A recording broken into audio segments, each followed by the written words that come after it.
Hello friends, welcome to CSIR Square online platform. Today we are discuss about financial management, जो कि cover होगा आपके management और commerce दोनों में। कॉमर्स में ये बिजनेस फाइनेंस के नाम से आएगा और आज से जो हम सीरीज़ स्टार्ट कर रहे हैं ये रिवीजन सीरीज़ है जो कि जून अटैम्प्ट को टारगेट की जा रही है। ठीक, तो स्टार्ट करते हैं। Let's come financial management. सबसे पहले हम फाइनेंशियल मैनेजमेंट है क्या उसके बारे में समझते हैं। तो फाइनेंशियल मैनेजमेंट दो वर्ड से मिलकर के बना हुआ है, एक है फाइनेंस और दूसरा है मैनेजमेंट। मींस फाइनेंस का जो हम मैनेजमेंट करेंगे वो आएगा अपना फाइनेंशियल मैनेजमेंट में। ठीक, फाइनेंस को अपन यदि थोड़ा सा और ब्रेक करें तो फाइनेंस में क्या क्या चीज अपने को मैनेज करना है, तो बेटा फंड। ठीक, फंड्स। तो कौन से फंड्स एक्चुअली क्या करते यूनिवर्स में, टोटली क्या करते हैं अपने यूनिवर्स में टू टाइप्स के फंड होते हैं। कौन कौन से सर? एक होता है ओन फंड और एक होता है लोन फंड। ठीक, इनको ही हमको मैनेज करना है। मैनेज कैसे करना है sir? Through the management. Management की जो क्या कहते हैं टूल्स है उसके थ्रू, लाइक प्लानिंग करेंगे, फिर ऑर्गेनाइजिंग करेंगे, ठीक, फिर कंट्रोलिंग करेंगे, सॉरी डायरेक्टिंग करेंगे, देन कंट्रोलिंग करेंगे। ठीक, इन टूल्स के थ्रू हम टोटल फंड्स को मैनेज करेंगे। ये फाइनेंशियल मैनेजमेंट में होता है। अच्छा, थोड़ा सा और अपन चले तो पूरा फाइनेंशियल मैनेजमेंट तीन डिसीजन पे डिपेंड करता है। एक है फाइनेंसिंग डिसीजन, एक है इन्वेस्टमेंट डिसीजन और एक है डिविडेंड डिसीजन। ठीक, फाइनेंसिंग डिसीजन कहाँ से फंड आएगा उसके बारे में बताता है ये। It's deal with inflow of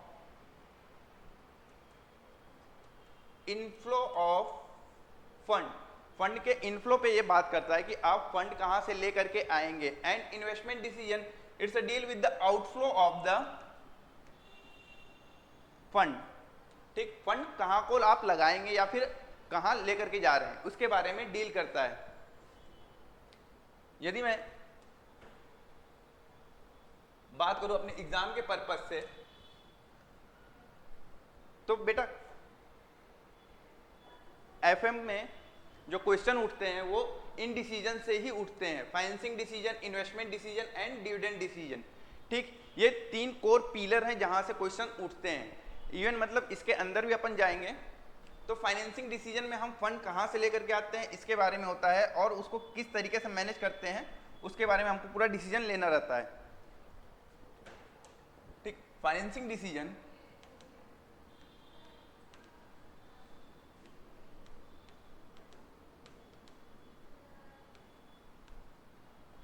financing decision deal क्या करेगा फाइनेंस के अंदर। फाइनेंसिंग डिसीजन के अंदर अपन पढ़ेंगे क्या ये चीज, इस पे हम बात करते हैं। तो इसमें हमको पढ़ना होगा बेटा capital structure.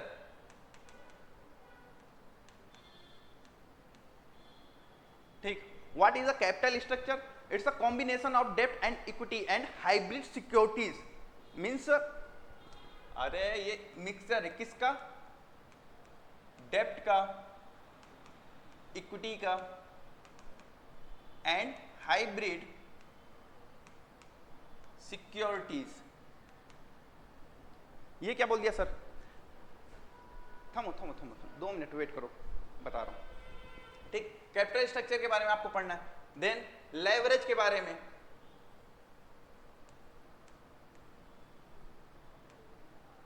Leverage analysis, ratio analysis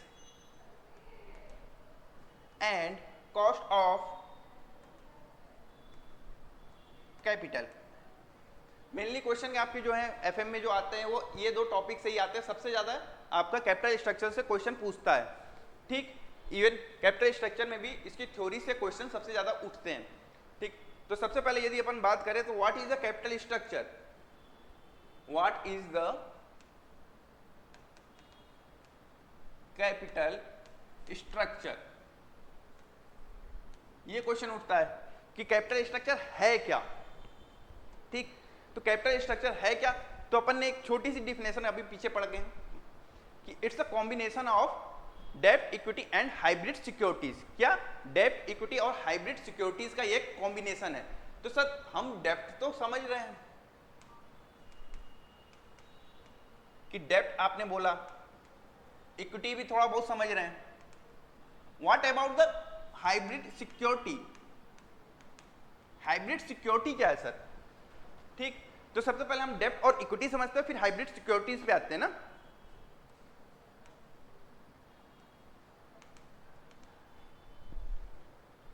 डेब्ट इट्स अ बोरोड फंड, ठीक, जो आप क्या कहते हैं लोन या फिर पैसे उधार लेकर के आते हो ना, दैट इज अ डेब्ट। यही आपका कहते हैं डेब्ट है, जिसको हम बोरोड फंड के नाम से जानते हैं। मैंने स्टार्ट में ही बोला था कि फंड के केवल दो ही सोर्स हैं, एक ओन फंड और एक loan fund. It's a loan fund and what about the equity? Equity is own fund, ठीक। Equity consist preference shares also and retain earning, just because it's a own fund, ठीक। क्या retain earning और preference share दोनों को क्या करते हैं equity में हम कवर करते हैं, क्यों? क्योंकि ये ओन फंड है, ठीक। ओके सर, फिर उसके बाद हाइब्रिड सिक्योरिटी। बेटा क्या होता है ना, जब आप लोन लेकर के आते हो ना, ठीक, और लोन का अमाउंट काफी ह्यूज होता है जिसपे इंटरेस्ट पेमेंट होता है, ठीक, तो क्या करती है कंपनियां? तो कंपनी आखिरी में जाकर के क्या करती हैं कि भैया हम आपका इंटरेस्ट पेमेंट नहीं कर पा रहे हो, तो उसके एवज में आप इंटरेस्ट की जगह हमसे सिक्योरिटीज ले लो, हमारे शेयर्स ले लो, जो कि क्या करते हैं ग्रो कर रही है कंपनी, तो आपको उससे फायदा होगा।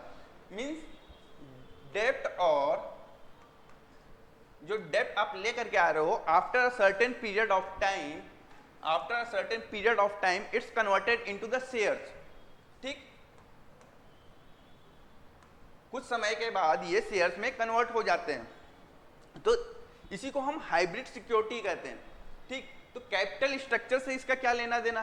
बेटा देखो, कैपिटल स्ट्रक्चर के बारे में जब अपन ने बात की थी, तो कैपिटल स्ट्रक्चर में हमने ये चीज सबसे पहले ही बोल दिया था, इट्स अ कॉम्बिनेशन, ठीक। एक कॉम्बिनेशन है जिसको हम क्या कहते हैं यूज करके फर्म की वैल्यू को maximise and cost of capital को हम कम करने की कोशिश करेंगे, ठीक। कौन कौन सा इक्वेशन हम बैठाएंगे, किस किस रेशियो में हम डेब्ट को लेकर के आएंगे, इक्विटी को लेकर के आएंगे, मींस हाइब्रिड सिक्योरिटीज को इंट्रोड्यूस करेंगे, जिससे हमारे जो कॉस्ट ऑफ कैपिटल है कम हो और इक्विटी और कॉस्ट ऑफ कैपिटल हमारी कम हो और फर्म की जो वैल्यू है वो इनहेंस हो, ठीक।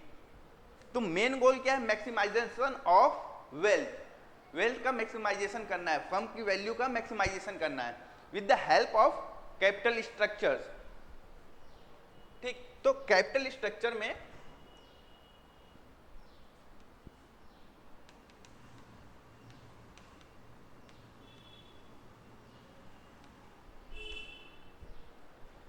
ठीक, ये कैपिटल स्ट्रक्चर की अपन बात करें तो कैपिटल स्ट्रक्चर में अपन ने क्या बोला? It's a combination of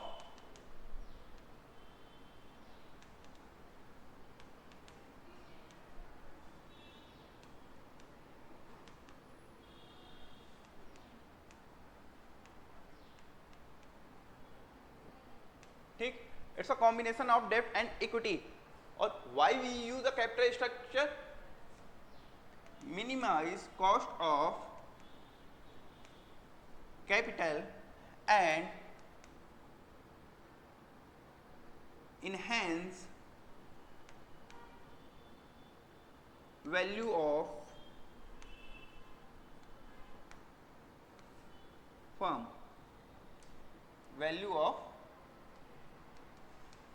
firm, ठीक। क्या करेंगे हम? मिनिमाइज करेंगे कॉस्ट ऑफ कैपिटल, कैपिटल की जो कॉस्ट आ रही है अक्वायर करने पे हमको जो कॉस्ट आ रही है उसको हम कम करेंगे और फर्म की वैल्यू को मैक्सिमाइज करेंगे। और वो कैसे करेंगे? थ्रू द कैपिटल स्ट्रक्चर, ठीक। कैपिटल स्ट्रक्चर के बारे में जो क्वेश्चंस उठते हैं आपके एनटीए में, इवन एमपी सेट भी क्या करते हैं क्वेश्चन पूछता है, तो उसकी थ्योरीज के बारे में, ठीक।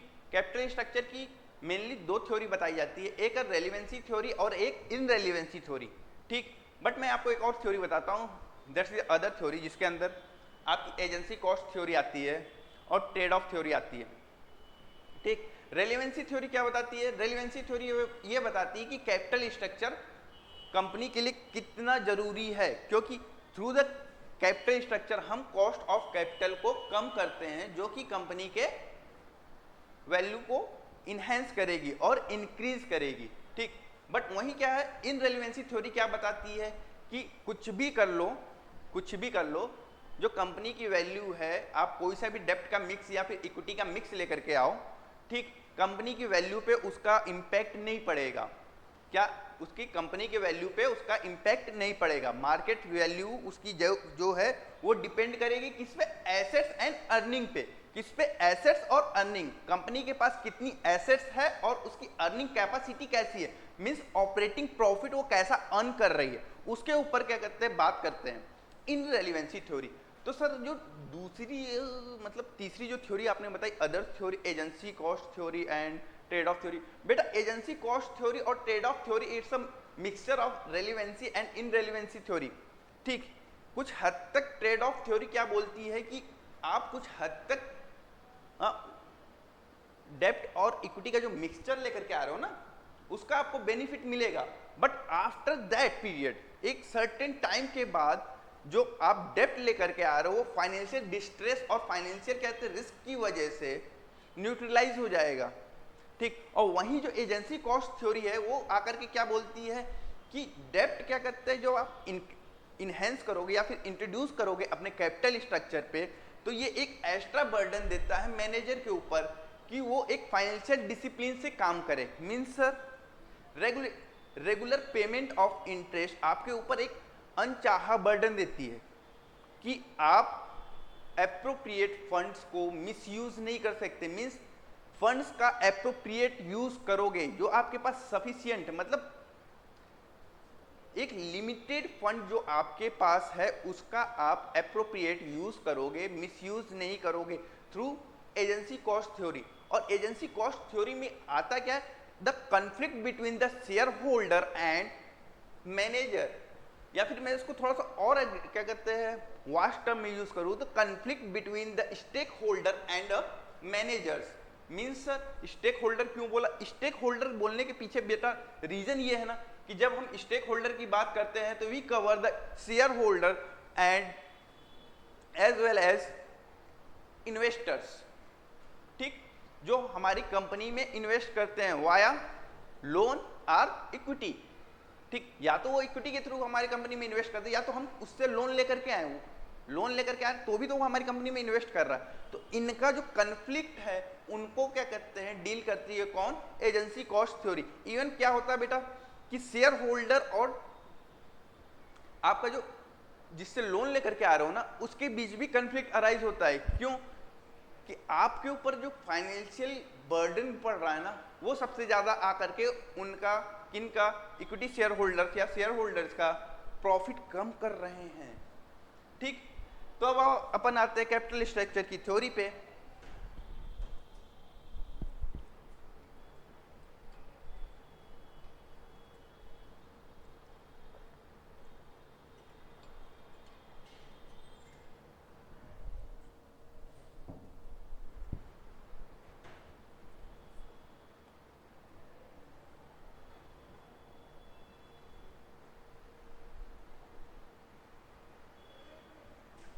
द मेन मोटिव क्या है इसका, कैपिटल स्ट्रक्चर का, कॉस्ट ऑफ कैपिटल को कम करना और कंपनी की वैल्यू को बढ़ाना। ठीक, अब आ जाते हैं हम इसकी थ्योरी पे। बेटा क्या कहते हैं, इनकी थ्योरी से ही क्वेश्चन उठते हैं। मींस थ्योरी के साथ साथ अपने को जब अपन थ्योरी की बात करेंगे ना तो थ्योरी में भी कुछ अजम्पशंस है, विदाउट अजम्पशन कोई थ्योरी जनरेट नहीं हो सकती। ठीक, तो कैपिटल स्ट्रक्चर की जो थ्योरी है वो 3 पार्ट में अपन पढ़ेंगे।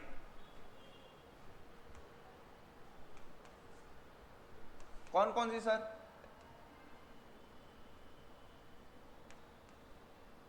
जो कि रेलिवेंट है, ठीक, दूसरी इररेलिवेंट, एंड लास्ट अदर।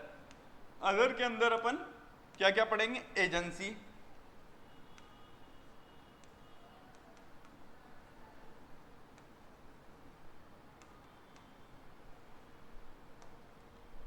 ठीक, इसमें हम क्या पढ़ेंगे, नेट ऑपरेटिंग इनकम अप्रोच, क्या पढ़ेंगे, net operating income,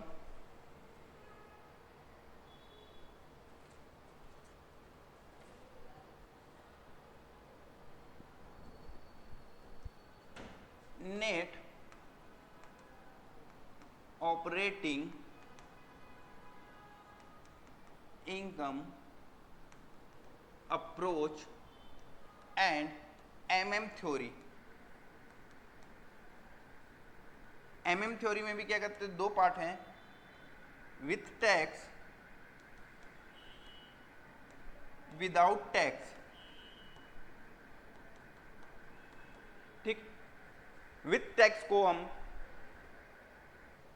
trade off theory of leverage के नाम से भी जानते हैं। ठीक, रेलिवेंसी थ्योरी में हम नेट इनकम अप्रोच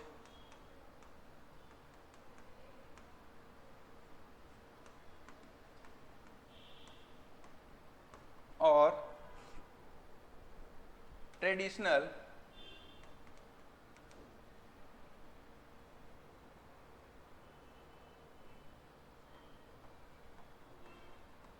अप्रोच के बारे में बात करेंगे। ठीक, अच्छा एक क्वेश्चन मैं और पूछता हूं, कैपिटल स्ट्रक्चर और financial structure both are the same or not?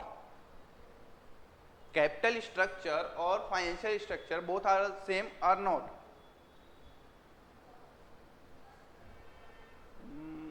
नहीं, कैपिटल स्ट्रक्चर और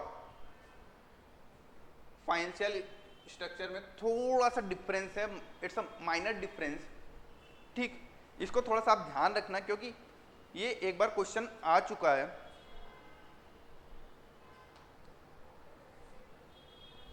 ठीक, capital structure it's only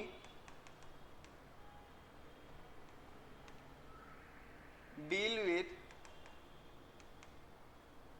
long term funds. Long term funds means those funds which have a more than a 1 year life. अरे ऐसे fund जिसको आपको after 1 year क्या कहते हैं पेमेंट करना है, या फिर क्या कहते हैं मोर देन 1 ईयर के लिए आप अक्वायर करते हो। ठीक, okay sir. Financial structure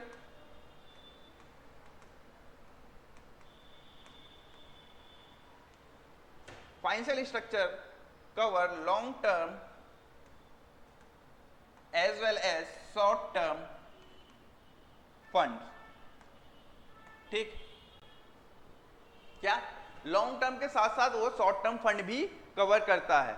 short term with in a year आपको पेमेंट करना होता है, जो भी आप लोन लेकर के आ रहे हो या फिर आप जो भी फंड लेकर के आ रहे हो उसका पेमेंट आपको विथ इन अ ईयर करना होगा। इतनी बात clear? Yes or no?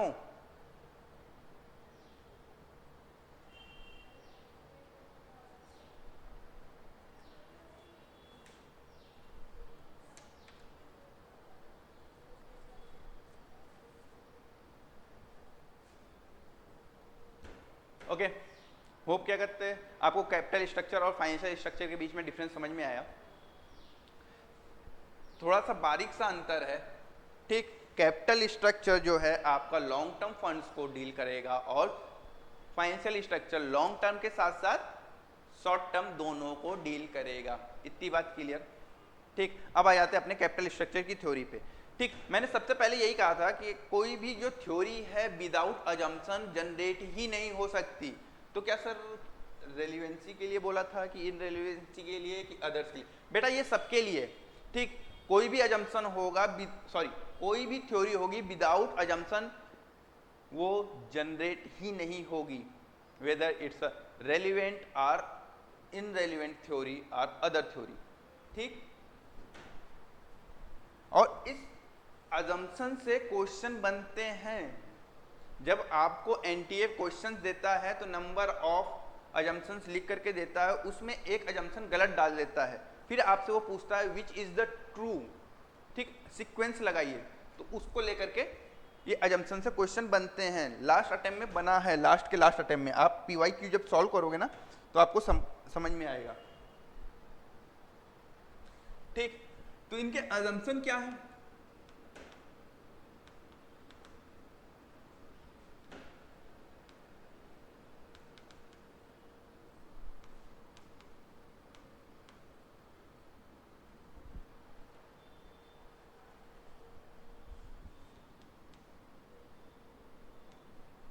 Capital structure की थ्योरी के लिए अजम्पशंस क्या क्या है? तो पहला क्या है बेटा? only two source of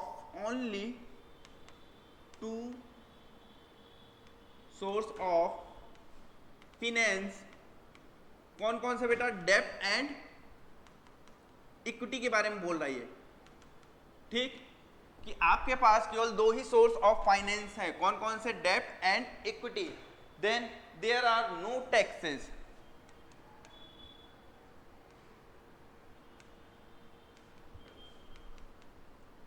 कोई भी टैक्स नहीं है यहाँ पे, कोई भी टैक्स नहीं है। उनका क्या कहना हो रहा है कि सब चीज मार्केट परफेक्ट है, सब चीज अच्छा है, यहाँ पे कोई भी टैक्स नहीं है।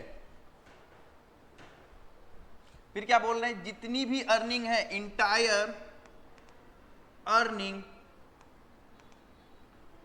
Distributed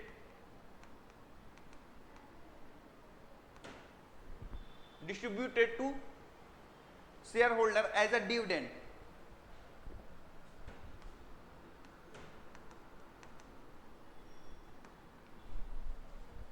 Then there are no retained earning, ठीक, कोई भी रिटेन अर्निंग नहीं है।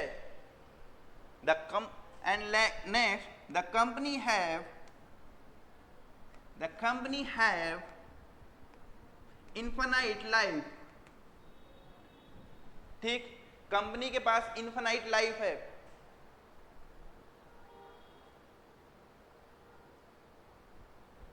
फिर क्या? आपका operating profit, that is EBIT, earning before interest and tax, ठीक, गिवन है। Operating profit is given and no growth, ठीक,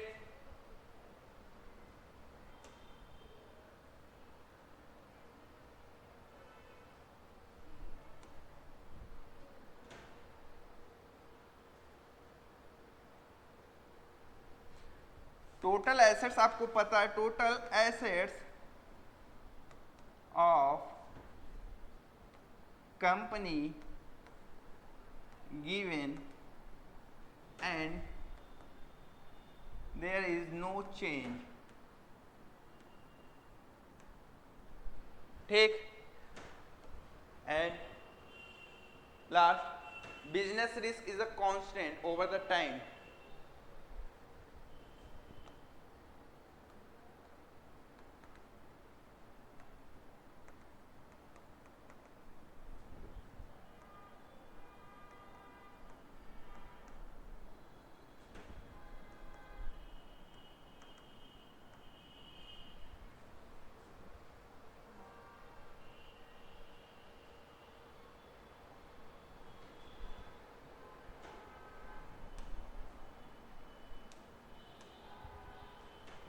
सबसे पहले क्या बोला?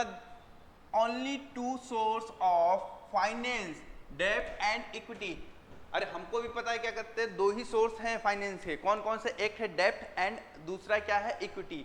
मींस जब ये अजम्पशन दे रहे थे कि कैपिटल स्ट्रक्चर थ्योरी का, तो उनने बोला कि केवल दो ही सोर्स ऑफ फाइनेंस है, या तो आप डेब्ट के थ्रू फाइनेंस ले आओ या तो आप इक्विटी के थ्रू फाइनेंस ले करके आओ। फिर क्या बोला? There are no tax, means कोई भी तरीके का या फिर किसी भी तरीके का टैक्स नहीं है, कोई भी टैक्स नहीं है, ठीक। Then entire earning distributed as a dividend, means आपका जो डिविडेंड पे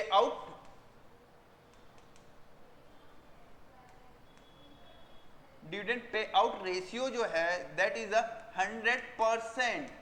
क्या है? 100%। मीन्स क्या बोला? इंटायर अर्निंग, जितनी भी अर्निंग आपके पास है सबके सब आप बांट दो एज अ डिविडेंड। फिर क्या बोला? There are no retain earning, means कोई भी रिटेन अर्निंग नहीं है। तो ऑब्वियस सी बात है, जैसे ही आप 100% पे आउट रख रहे हो डिविडेंड का, तो आपके पास कुछ भी अर्निंग नहीं बच रही है, आपने सारा प्रॉफिट डिस्ट्रीब्यूट कर दिया। फिर क्या है, the company have infinite life means perpetual entity, या फिर ठीक मीन्स कंपनी नियर फ्यूचर में बंद नहीं होने वाली है। नेक्स्ट ऑपरेटिंग, ओके यहाँ पे थोड़ा सा प्रॉफिट लिखना भूल गया था।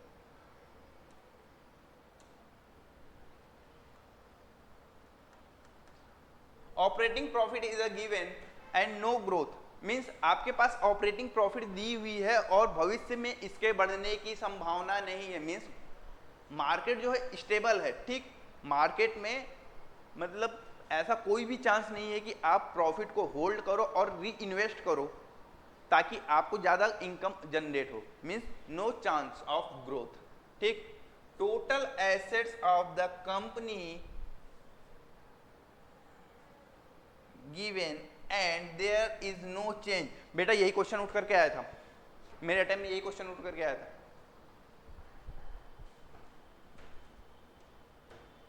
ठीक, ये सारे एजम्पशन दिए हुए थे, उसने बोल दिया था यहाँ देयर इज नो चेंज की जगह चेंज दे दिया था।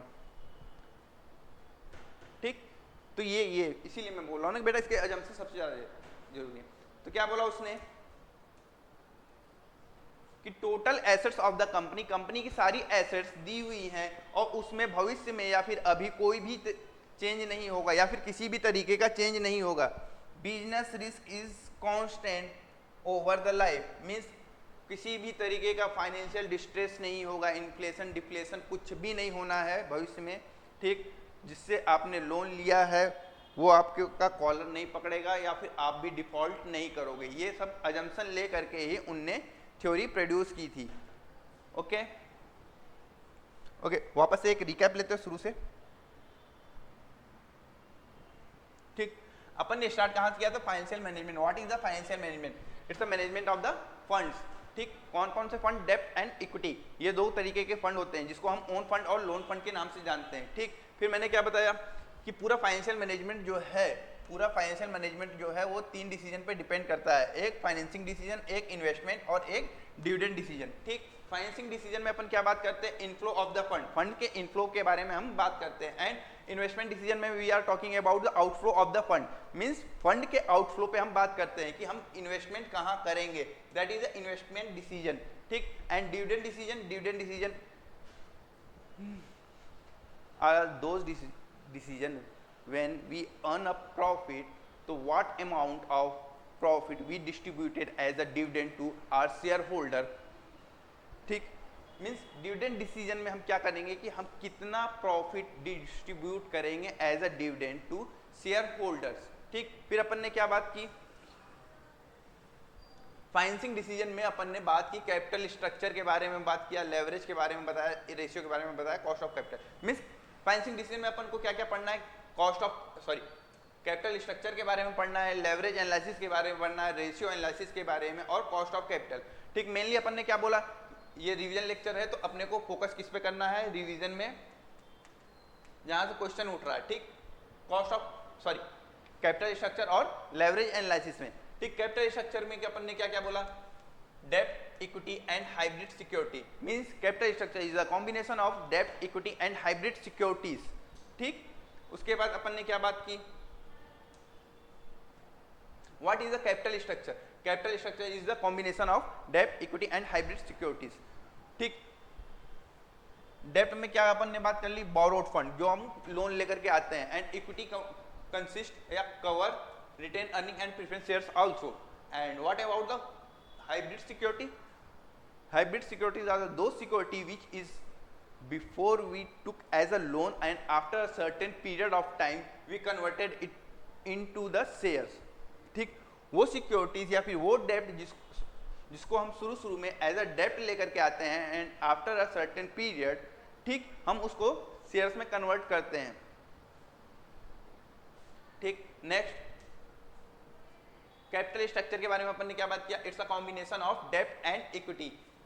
ठीक, और इसका क्या कहते हैं ऑब्जेक्टिव क्या है कैपिटल स्ट्रक्चर का, minimize the cost of capital, minimize the cost of capital and enhance the value of the firm, means company के कॉस्ट को कम करना और उसकी वैल्यू को बढ़ाना। कौन सी वैल्यू, मार्केट वैल्यू, ठीक बेटा ध्यान रखना, कौन सी वैल्यू, मार्केट वैल्यू को बढ़ाना। इसी के साथ लग करके अपन ने क्या बात की, कैपिटल स्ट्रक्चर और फाइनेंसिंग डिसीजन के फाइनेंशियल स्ट्रक्चर के बारे में, मींस कैपिटल स्ट्रक्चर और financial decision, 2 minute, capital structure और फाइनेंशियल स्ट्रक्चर के बीच में एक थिन लाइन डिफरेंस है, और तो वो डिफरेंस क्या है, it's only deal with the long term fund. कौन, कैपिटल स्ट्रक्चर की और लॉन्ग टर्म फंड्स के बारे में बात करता है, बट जब अपन बात करते हैं फाइनेंशियल स्ट्रक्चर की, तो फाइनेंशियल स्ट्रक्चर लॉन्ग टर्म के साथ साथ शॉर्ट टर्म फंड के बारे में बात करता है। What is the long term fund, वो फंड्स जिसकी क्या कहते हैं लाइफ मोर देन 1 ईयर होती है, मींस जिसका पेमेंट आफ्टर या मोर देन 1 ईयर अपन करते हैं, और short term those funds which is repaid within a year, जो विथ इन अ ईयर अपन पेमेंट करते हैं, ठीक। फिर अपन ने क्या बात की, कैपिटल स्ट्रक्चर की जो थ्योरी थी, कैपिटल स्ट्रक्चर की थ्योरी को 3 कैटेगरीज में अपन ने डिवाइड किया। कौन कौन सी, एक रेलिवेंसी थ्योरी और एक irrelevancy theory and third one is other, ठीक। तो रेलिवेंसी थ्योरी में कौन कौन सी थ्योरी आ गई आपकी, नेट इनकम अप्रोच आ गया और ट्रेडिशनल अप्रोच आ गया। वही इन रेलिवेंस में अपन बात करेंगे तो net operating approach and MM approach. MM approach में भी 2 अप्रोच हैं, एक है with tax and second one is without tax.